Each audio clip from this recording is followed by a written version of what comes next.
برطانیہ کے ماہر قانون اور چیئرمین اوورسیز پاکستانی لائرز کے UK لندن میاں سہیل انجم کی قیادت میں 5 رکنی وفد نے گورنر پنجاب انجینئر بلیغ الرحمان سے گورنر ہاؤس میں ملاقات کی۔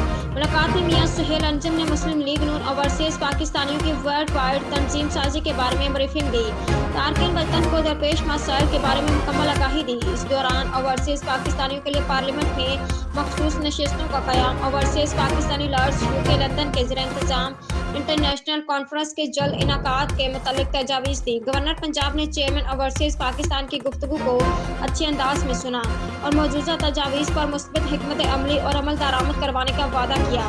اس موقع پر گفتگو کرتے ہوئے گورنر پنجاب محمد بلیغ الرحمان نے کہا کہ ملک کو ڈیفالٹ کرنے کا جھوٹا پروپیگنڈا کرنے والوں کو ندامت کا سامنا کرنا پڑے گا۔ انہوں نے کہا کہ اتحادی حکومت کی مثبت پالیسیوں کے باعث ملک میں معاشی استحکام آنا شروع ہو گیا ہے۔